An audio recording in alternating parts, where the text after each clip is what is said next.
When the United States entered World War I in 1917, most women did not have voting rights. They had been battling women's suffrage for 70 years prior, protesting and picketing outside of the White House for months at a time.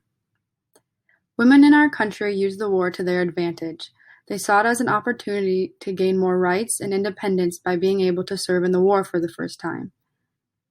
Anna Howard Shaw became a leading figure for women's rights at the start of the war, creating the Women's Committee of the Council of National Defense.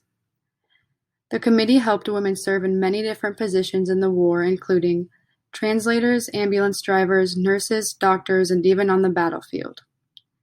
Over 9 million women joined the war effort, a war they couldn't even vote for.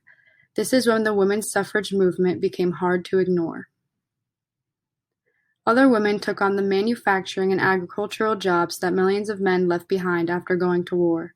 They ran the railroads, worked farmlands and shipyards, were carpenters and mailmen, and a big majority worked in factories, all jobs that were once exclusively done by men. From 1913 to 1917, the number of women working in factories increased by 105% due to increased demand and a decreased number of men. Even women who didn't join the labor force or serve in the war had to make sacrifices.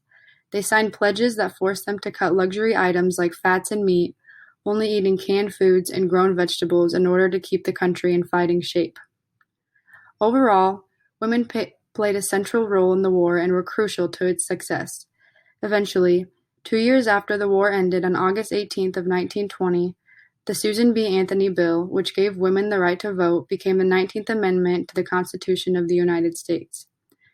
20 million women across the country gained the right to vote, and World War I serves as a monumental marker for a change in democracy for the United States. Women's rights have continued to progress more and more ever since.